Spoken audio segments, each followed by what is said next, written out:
Hi, and welcome to Talk Show Tuesday, where we will interview astrologers, tarot card readers, psychics, and mediums. This is all on Meredith's Soul Navigation page. And I am Linda Fraser. I'm also an evolutionary astrologer, a tarot card reader, and a pet communicator. And today we are going to meet Hinny, who is a spiritual astrologer and an intuitive tarot card reader. Hello, Hinny.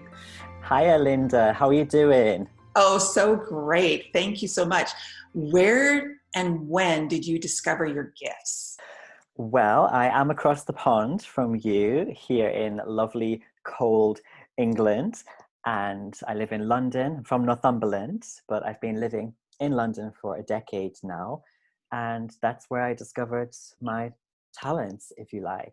I was going through my Saturn return. I didn't know at the time, but I was going through my Saturn return. And it was then that I realized something was going on inside me. I call it now a spiritual awakening. And I discovered tarot, the magic of tarot. And then I also discovered the magic of myself through study of my birth chart and discovering my natal astrology. And then I used that to help other people around me. And I just got more and more into it and found that it's more and more transformational for my daily life and other people's daily lives, that this is what I do now. Yeah. It sounds really exciting, and it sounds like it almost enveloped your whole life, like it was a beautiful blanket that wrapped itself around you and went, "Here I am, Hinny." It's beautiful now, Linda, yes. But at the time, oh gosh, it was very indescribably transformational and quite scary at times, and I was quite lost and alone and isolated. And so a lot of my clients, actually, they are people who feel the same, and they're off track somehow, or they feel abandoned and isolated. And so they find my readings quite helpful in terms of getting back on track. And I find that, yes, having started my spiritual career now from my Saturn return has really helped me, because I started from that position of chaos and inner turmoil, which now is a lovely magical blanket because I understand what was going on in hindsight. Yeah. You're so right, because there's situations in life that are painful and traumatic and upheaving. Our lives can just change so much. So thank you for straightening out the magical blanket. It comes later after all the hard work, right? Exactly. It was more like one of those SOS foil blankets in the beginning. I was like, oh my gosh, I'm going to die. And then it got much better. Yeah. Yeah. So I also, if anyone is going through their Saturn return, or they're interested in what it's going to be like, come to me for a reading as well, because I can help you work through that and tell you all about Saturn and the magic actually of Saturn, because all the planets are magical and all of the planets are different powers for us, and we can't shun any of them or be scared of any of them. We have to utilize them and understand them, including Saturn. Yeah, that's so true. And Saturn might get a bad rap because he's kind of like the father figure that says, "Okay, you got to do your homework." Oh yes.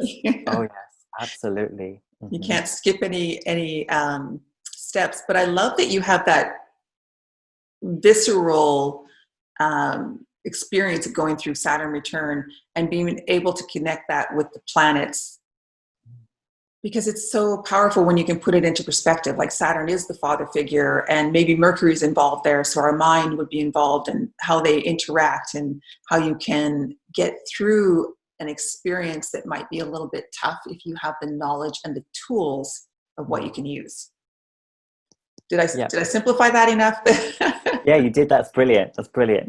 Exactly. And yeah, I think Saturn is so important for us to know it, just in terms of so many people who know a bit of astrology. Yeah, as you say, they're very scared, or Saturn has that bad rap. And I think if we just imagine that we are walking down a road with a really heavy backpack on, and we're climbing up a mountain, Saturn is taking things out of that bag for you. But you think at the time that you're losing stuff. You're like, that's not fair. I'm losing all my things. But Saturn actually wants us to walk faster. It wants us to climb the mountain more easily. And so Saturn helps us strip away so much that we don't really need, and helps us focus just on the foundation of things, I think, a lot of the time. That's But yeah, really we kind beautiful. of, yeah, we think that Saturn's just this evil sort of punishing God, taking everything from us. But half the things we have, we don't need. Yeah, what a great realization. And I love that imagery. It does resonate though, like we think we need it, but really we're just so much better off without it. So I love Yeah, that you're taking things out of your backpack, or Saturn is. How beautiful. exactly. But we're all like little kids, aren't we, who don't want to listen. We're like, no, I'll be fine. I'll be fine. Climbing up this mountain with all this baggage. Yeah. We don't listen until we're forced to sometimes. Yeah. And sometimes you go from a 40-pound backpack and then all of a sudden it's 80 pounds because you haven't taken anything out. And then it's 120 pounds and you can't barely get off your knees. Yeah. So it's a good thing to let go and work with the energy that allows you to let go. So knowing the dates, which is something fascinating about astrology that can help us with too, right? Exactly, the timing. And I think a lot of people report that even the year before their official Saturn return, they have started to feel this sort of build up. And I think it's great, yeah, if you know the dates when your transits are coming. And so come for a reading to find out when your next Saturn return is going to be. Maybe you're lucky and you've had yours already, the first one, so you're waiting a bit more. But the other planets, they all return as well. So if you're interested in that, we can, in a reading, talk about these returns, because they're like recalibration points in our life where everything sort of karmically comes to an end, and we're sort of given, for example, Venus, everything we've attracted for the year sort of comes full circle, you know, for the good, bad, or ugly, once Venus hits the same point again. And it's the same for Mercury, like everything we've been saying and communicating and thinking about that whole year kind of comes full circle when Mercury hits that point again. So yeah, retrogrades, not retrogrades, sorry, returns are very interesting. Yeah. Well, speaking of, news and Mercury, if you have bad news or news that's difficult to tell someone, how do you approach that? This is it's a very interesting question, I think, because some people, I've had some clients who are like, at the beginning of the session, they're like, okay, tell me the bad news. Just tell me what you see. That's really bad. Tell me my shadow. And some people really enjoy, actually, they like to work on their like shadow. And then other people, they really don't want to hear anything negative. And I think as astrologers and ethical astrologers, we have to strike this balance of what is like right to tell the client, because you can see so many things as the astrologer. When I look at your chart, I can see like a million things. It's impossible to tell you everything in 1 hour, 2 hours, even 3 hours. It's just impossible. It's an ocean of information, right? But we can see a lot, and it's not our duty really to, or our place, I should say. It's not our place to tell you everything we see or tell you what we think you should know if you didn't ask to know, basically. And I think that's kind of the ethical standpoint I have. Like, I would try to just give them what they want to know. But of course, if there's something very like, striking in the chart, then I'm gonna drop it in as a potentiality. Like this, this is potentially what could happen. But I think it's interesting because it's like weather, isn't it? Astrology. So all we're doing is giving the weather forecast. It's up to them. Even if we give them a brilliant forecast, it's up to them how they use that. They could stay inside all day when it's a bright sunny day. When it's beach weather, they could just stay inside. The opposite, we've given them a really negative forecast, but they could still choose to go out. Yeah. In the rain, in the storms, in the hurricanes. Some people chase hurricanes, right? Some people live for the thrill of extreme weather. So there's also the individual themselves and how they are capable of dealing with the bad news. Some people, they can take it on really well and work with it. Other people, I think we have to be more ethical. We should always be ethical, but more careful with how we deliver it. Do you think telling bad news and being an intuitive helps kind of traverse that territory where is this something that I can share with this client at this time? Are they ready for it? Can they accept it? Can they transform it? Because we don't want to do any damage, and we want them to be successful in their life. So being intuitive kind of helps get those messages. Is this the right time for this person?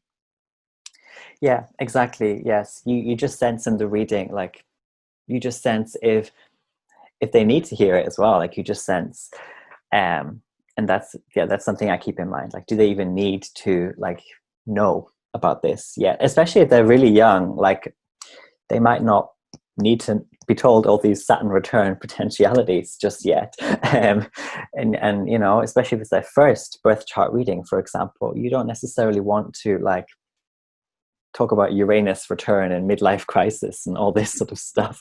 Or, you know, the 8th house doesn't necessarily need to be so emphasized. But yeah, I think, sorry, there is a lot of ethics and knowing, having that intuitiveness and knowing. I like how you explained that, because like you say, there's so much information in the chart. We can go on and on for days. There's so much. And what's also really important, I think, as astrologers, is that we don't jump to conclusions, because we might have like read something in one chart and we see the same thing in another chart, but that doesn't mean that this person's mother is going to die soon, you know, just because the previous clients did. Like, it doesn't mean it could be something completely different. I think it's like, it's within the same energy signature, but it's not necessarily like the exact same thing, if that makes sense. When you meet someone, you know, you go to a party and say, you don't know who's in there has their high school diploma, their bachelor's degree, their PhD. We're all on different levels all the time. So that's an important part. The energies of the planets are like that too. We can use their energy at different degrees. Yeah. Exactly. And you mentioned PhD. I have my PhD now as well, and I'm very interested in, my PhD is in literature, Korean literature actually. So I'm always interested in the differences of people who have the same placements but like are wildly different, because there's aspects to consider, right? And progressions, and there's so much different stuff that really alters, you know, like one Sagittarius from another Sagittarius, or like, you know, or one person going through their Saturn return and another person going through their Saturn return. It's not necessarily going to be the same. And there's all these external factors as well, right? You know, the intersectionality for the individual as well. And yeah, there's so much. There is so much. I love that you have a PhD in Korean literature. Yes. So cool. So does this mean anyone that speaks Korean, yeah, you could have that conversation in their language? Yeah, absolutely. And I have sometimes given readings for Koreans, mainly tarot readings. I would need to brush up on my astrological terms in Korean. But tarot, I have done that before. So if you speak Korean, if you are Korean and you prefer to have a reading in Korean, you can come to me. That is so fun, Hinny. I love it. Yeah, I love languages. I have Mars and Gemini. Oh, beautiful. Beautiful. Well, I know you have another fun thing too, where you like to look at suns. Tell us about sun signs. Oh my gosh, yes. This is like part of what I'm calling like applied astrology, Linda. So I think it's all very well that we can look at the sky and the stars and look at books about astrology. It's all very well that we can learn all of this information, but I'm so interested in how we can actually apply it to our lives, and how we can actually start to decipher what other people are doing in our lives by knowing our chart, and even just knowing that other people's suns. If you have, for example, an Aquarius sun friend, you know your birth chart, then you can place, let's say they're 18 degrees Aquarius, and you look for 18 degrees Aquarius in your chart, find out which house of yours their sun is in. And this means that you can now sort of see how that Aquarius friend is illuminating the themes and the issues of that house in your personal life. So you're actually seeing in real time what they're doing to you as an individual and on a relational level. So this sort of synastry going on, you can see what they're doing, and it's the sun, so it's illuminating, it's giving light and radiance. It's also giving you confidence and complimenting. So that individual could be really good. Like I have a lot of Aquarius friends, and most of them, their suns are in my 8th house. So they're always highlighting for me such things about my personal insecurities and my fears. And they've really helped me over the last few years, like recognize stuff about myself. And they don't know anything about astrology, but they're just Aquarians. And it's just stuff that your friends, family, significant others will say. It's just stuff they'll say that will transform things for you and highlight things for you in the house that their sun is in.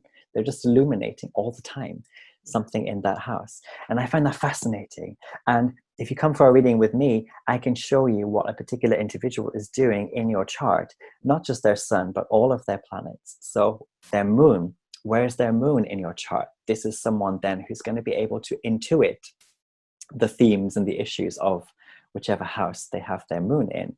And I find that really incredible as well.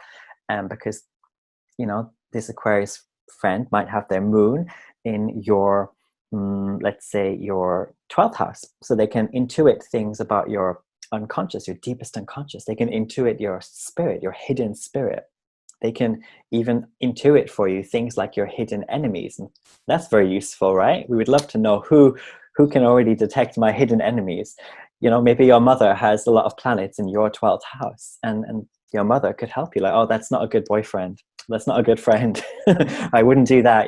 They already have powers in your chart. Yeah. This is such a crucial point you're making, Hinny, because I'm thinking of all these different uses. Like, get someone that's in your 5th house if you want to go on holiday and have fun. Oh my God, yeah, pleasure. Yeah, exactly. You want to have pleasure, you want to get on the stage, Or form a create. band. Exactly, yeah, create, like, Yeah. And then amazing. your business partners would be those energies, in the 7th and the 10th house. And, oh gosh, there's so many different ways you can use that information. Absolutely. And what I recently discovered looking at clients' charts is that people who have lots of planets in the 7th house and the 8th house, like sort of combined, but even just in the 7th, they're really good at doing things like we do. So astrology or therapy, and because you are also intuiting a lot, or you already have a lot of powers dealing with the other person, the partner. So I think that's important as well, to see if you are looking to be a psychic, tarot reader, astrologer. It's great to see if you have any planets in the 7th house and the 8th house, because you're already kind of geared up for therapy, geared up for just getting the other person. So I really like that. That is so sweet. I love that. I'm going to tuck that away in my little pocket and use that a lot. Yes. Thank you for that tip. And you guys out there can use that tip too. Like everyone. Absolutely. Yeah, I mean, sun sign's pretty easy to find out. Moon and ascendant is difficult, but your sun, anyone's sun sign, the gardener, the coffee, what do you call them? The coffee. The barista. Yes, the barista. Oh yes, the barista. Yes, and your roommate as well. It's a very important one. If you're a student, you have a roommate or you have a housemate. Very important to know a bit of their astrology. Then you can get along with them better, or you can see what they're doing to you individually more deeply. Yeah, and if they have a lot of that Capricorn energy, you want them to be your study partner. Yes, yes. Your boss. Yes, your coach. Exactly. Okay, now I hear also that you have another very cool thing with the birth chart. It's finding magical powers. Yes. So I'm like a spiritual astrologist. So I believe that astrology, looking at a birth chart, it's a snapshot. It's a map or a blueprint to your innate existing powers. So when you're born with a set of magical powers. And it's kind of like, I use this analogy of X-Men. So it's like you're already a certain kind of X-man, woman, X-person, with a particular set of powers. And a lot of us don't even know these powers until we look at our chart and we're like, oh my gosh, yes, this is a gift of mine. Or, oh my gosh, yes, this is something that I have, but I need to control a bit more, or get, put a harness on. So I think this is very useful to know, because then you become more aware of yourself, and you become more aware of how you're using your innate powers, because these are things you've had since you were born. You have a Mars placement, you have a Venus placement, you have a Moon placement, and they're all different types, or engines, if you like, of power. And if we don't know ourselves well, they're still working, they're still going, and it might not be good. Okay, you're using these powers in not great ways, and maybe even unconsciously. Can we use an example? Can we say like Absolutely. Mercury in some kind of placement that's not working well? I think, yeah, like Mercury, I think Mercury, any of the placements, like, you could have a really great Mercury, but having a great Mercury could make you the mastermind to rob a bank, or it could make you like someone highly intelligent to like think about, I don't know, how to cure cancer or something. It can make you very clever. So it's like, even if the placement itself is good, I think it's still up to you. Like in the films, the X-Men films, it's still up to you to choose which side you're going to be on. Like, are you going to be what's their name, are you going to be like Magneto, and try to kill all the humans because they don't have powers? Or are you going to be one of the X-Men and try to create more peace and balance and use powers for good? So we're always struggling with this, I think, in daily life. But knowing our birth chart and our own individual powers, we get to know how we can better use these powers. Yeah. And too, I find when I'm doing readings that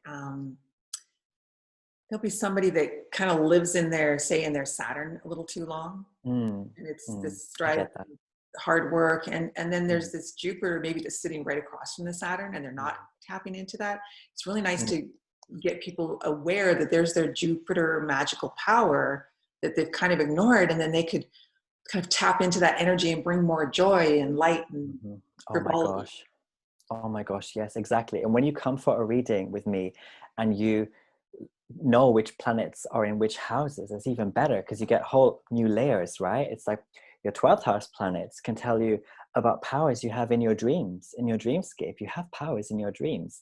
And if you don't know anything about astrology or yourself, you're just kind of letting all of that wash over you and kind of go to waste. Don't do that to yourself. No, know yourself and your powers, and your life is going to be so much more productive and exciting and enlightening.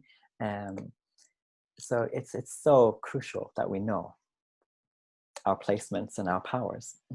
It's magic.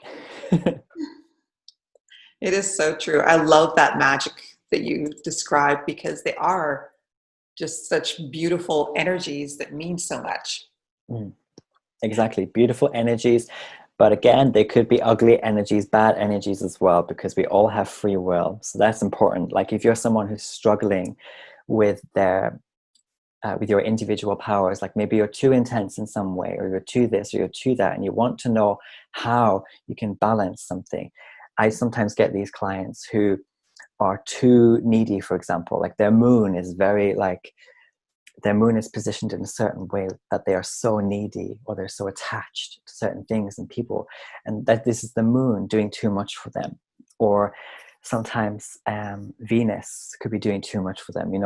Venus rising people, I find a lot, attract so much. They attract as individuals so many people, so many things, but not everything you attract is something you want. So you have to be careful.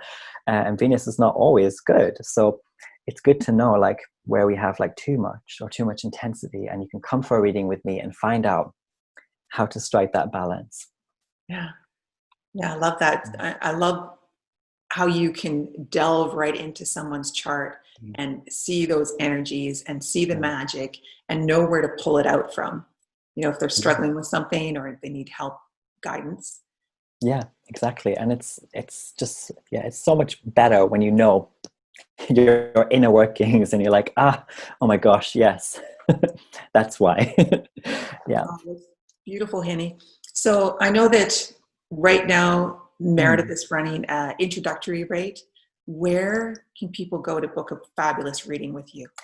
You can go to soulnavigation.com, and then you can have a beautiful scroll through all of our fabulous faces, and you can find Hinny, Hinny.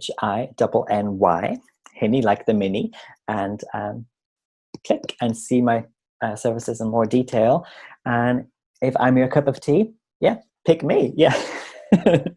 Oh, I'm sure you'll have a lot more than just Korean people jumping on your schedule. You're so beautiful and elegant, and can feel the light in you and when you are helping others. You just feel that. Don't you feel that, guys? I think. Well, thank you very much, Linda. You're too kind. Thank you. Thank you, Hinny. Well, please stay tuned for the next radio show, Talk Show Tuesday. It's every week, Tuesdays, 3 p.m. Pacific Standard Time, and we will bring you more amazing people like Hinny, like him, but nobody's the same. So they're very different. So stay tuned for that. Yes, your X-Men powers. Thank you. What's that? Your X-Men powers. Yeah, no two are the same. That's right, exactly. So you people out there, enjoy your X-Men powers too, and we will see you next Tuesday.